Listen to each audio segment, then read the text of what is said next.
네, 현재 고등학교 3학년인 등갈비찌님의 고민 댓글인데요. 안녕하세요. 저는 고등학교 3학년 학생입니다. 저는 고등학교 3년간 친구 없이 지냈어요. 말을 한 번도 하지 않는 날이 당연했고 화장실이나 식당 외에는 자리에 앉아 책을 읽고 했습니다. 딱히 따돌림을 당한 건 아니지만 누구도 저의 존재를 인식하지 않는 느낌이었어요. 다행히도 중학교 친구들이 정말 좋은 애들이라 연락을 주고받으며 정신적으로 한계에 몰리지 않았지만 3년간 겪었던 투명 인간 취급에 인간관계의 두려움을 느끼는 게 사실입니다. 고3이라 대학교에 가야 할 텐데 거기에서도 고등학교에 3년처럼 외롭게 지내고 싶지 않아 막막하고 걱정이 됩니다. 혹시 내향적이어도 친구를 만날 수 있는 방법이 있을까요? 어떻게 해야 친구를 만날 수 있을까요? 제가 제일 먼저 드리고 싶은 이야기는 학생 본인이 전혀 문제가 없는 사람이라는 걸 분명히 알고 계셔야 됩니다. 은연중에 본인에게 문제가 있는 게 아닌가라고 좀 의기소침해 있는 모습이 좀 보이는데요. 근데 절대로 그럴 필요가 없습니다.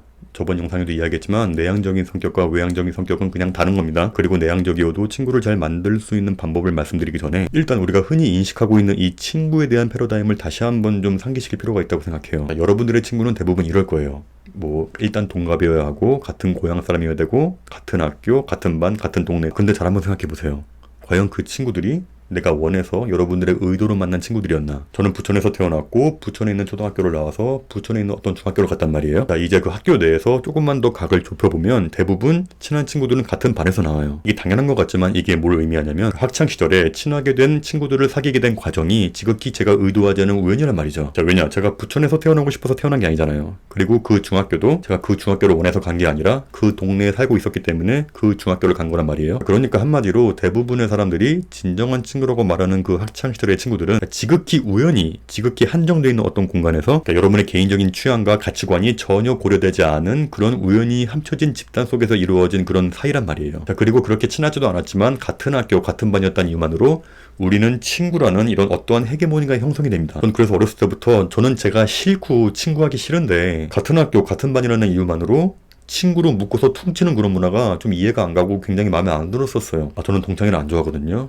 저는 중고, 대학교 동창회는 한 번씩 가봤는데 한 번씩 가보고 나서는 절대 다시 안 갑니다. 왜냐면 분명히 그 자리에는 친한 친구도 있었지만 안 친한 친구도 있잖아요. 근데 꼭 그런 자리에서 술을 마시다 보면은 술에 취해서 누가 분위기를 주도하면서 우리는 친구잖아, 우리는 영원하자, 니들이 있어서 든든하다, 우리 죽을 때까지 변치 말자 라면서 우리들은 다 같은 친구고 우리 우정은 변치 말아야 되고 우리는 영원해야 된다, 그렇게 다짐하는 시간이 꼭 한 번씩은 옵니다. 근데 그런 오글거리는 건배사를 주도하는 친구들을 보면요, 제가 이런 느낌이 들었어요. 그런 이야기를 하는 친구들의 내면에는 우리는 진정한 친구가 아니다라는 그런 불안감이 있기 때문에 그런 건배사를 하는 거거든요. 자, 왜냐면 정말 친구들은 우리는 친구고 우리는 영원해야 된다 이런 얘기 안 해요. 제가 왜 그럴 거라고 한번 보면은 사람들이 그 마음속에는 무슨 동창회를 비롯해서 무슨 회 이런 거에 속해 있지 않으면은 좀 불안감을 느끼고 어느 집단에 속해야만 안도감을 느끼고 벗어나면 불안해하고 그런 것 같아요. 자, 그리고 이 오래된 친구가 진정한 친구다라는 이 헛된 믿음 때문에 꼬박꼬박 동창회를 나가는 친구들도 있어요. 자, 마치 이 오래된 친구가 무슨 면죄부라도 되느냐, 나이 먹어서도 말 함부로 하고 선 넘고 예의 안 지키고 이런 친구도 정말 많습니다. 오래된 친구든 짧게 알게 된 친구든 만났을 때 기빨리고 불쾌하고 그런 느낌이 든다면 만나지 말아야 합니다. 그런 친구들 많아요. 가끔 동창회들 보면은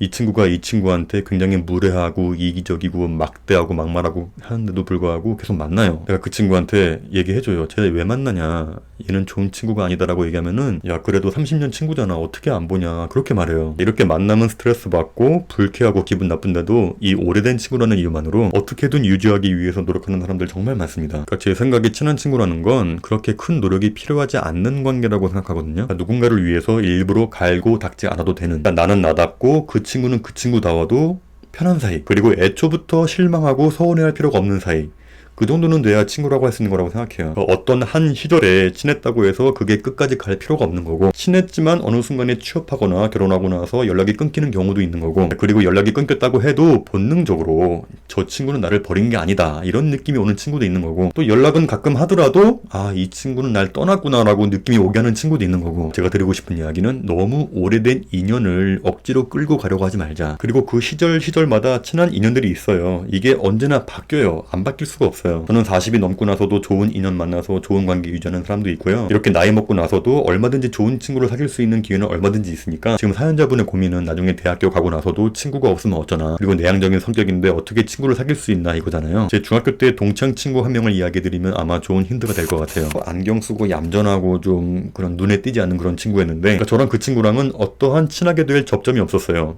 같은 반 친구도 아니었고 친하게 된 친구들도 겹치는 애도 없었고 근데 그 친구의 특징이 뭐냐면 그 반에 갈 때마다 언제나 그 NBA 잡지를 열심히 보고 있었어요. 언제나 NBA 잡지만 진짜 무슨 NBA를 분석하는 전문가처럼 막 필기도 하면서 뭐 이것저것 쓰길래 제가 한번 궁금해서 물어봤어요. 저도 NBA를 좋아하니까 야 이번에 NBA 결승 휴스턴이 이길 것 같아? 뉴욕이 이길 것 같아? 라고 물어봤더니 그 친구가 그 얘기를 딱 듣더니 눈에 빛이 딱 나면서 저한테 뭐 뉴욕엔 패트릭 유잉이 있고 휴스턴에는 하킴 올라주원이 있고 샘 카셀 뭐 이렇게 모든 이야기를 막 블라블라블라 저도 이렇게 이야기를 듣다 보니까 너무 재밌어가지고 또 쉬는 시간에 또 만나서 NBA 얘기하고 또 점심시간에 만나서 또 NBA 얘기하고 막 그랬어요. 자, 그러니까 이 친구는 그냥 NBA를 좋아하는 수준이 아니라 그냥 전문가예요. 전문가. 그러니까 어느 팀에 누구 딱 찍으면 이 선수가 어느 대학 나왔고 키가 몇이고 뭐가 장점이고 뭐가 단점이고 나중에는 이게 소문이 나서 그 NBA를 좋아했던 친구들끼리 한 5명 6명이 모이게 되었고 이제 그 친구는 그 그룹의 리더가 된 거예요. 자, 그때는 인터넷은커녕 스마트폰도 없던 시절이기 때문에 그 친구가 가지고 온 그 NBA 잡지가 그 영어였어요. 영어. 그거를 그대로 한글로 해석해서 말하는 정보들을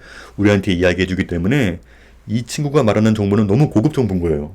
그래서 이 친구를 좋아할 수밖에 없는 거죠. 전 지금도 그래서 이렇게 세월이 많이 지났음에도 불구하고 지금도 이렇게 누워서 NBA를 보고 있으면 그 친구가 떠올라요. 아, 그 친구는 지금도 NBA를 좋아하고 있겠지? 제가 드리고 싶은 말씀의 요점은 지금 학생이 대학을 가서 내향적인 성격이라 친구를 어떻게 사귀어야 할지 모르겠다.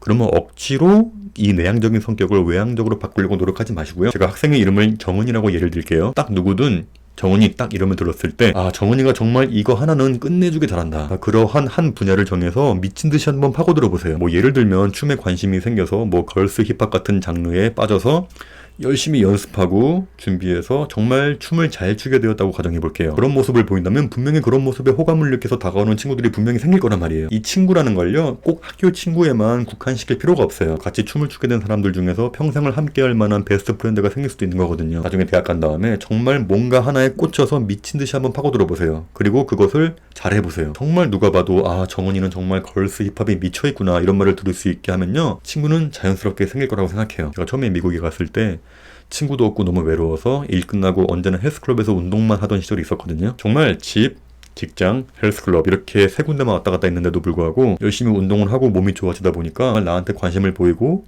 친하게 되는 친구들이 막 생겼어요. 뭐 백인 친구도 있고 흑인 친구도 있고 멕시칸 친구도 있고 너 어떻게 운동하냐 몸 좋아졌다 이렇게 막 만지고 서로 막 이렇게 칭찬해주면서 뭐 정보 교환하고 이렇게 정말 좋은 친구를 많이 사귀었습니다. 그때 진짜 미친 듯이 웨이트 트레이닝에 빠져서 열심히 운동하다 보니까 저의 그런 모습에 호감을 느끼고 다가오는 친구들이 정말 많이 생기더라고요. 그러니까 지금 학생 너무 친구에 대해서 고민하지 마시고요. 그렇다고 해서 지금 학생이 가지고 있는 그 고유의 스타일과 그 성격 이런 것도 억지로 바꾸지 마시고요. 그리고 40 넘어서도 좋은 친구 사귈 수 있는 기회 얼마든지 있으니까 너무 친구에 대해서 얽매이거나 너무 집착하지 마시고요. 감사합니다.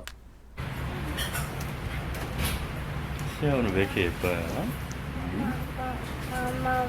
여기 어디에 왔어요?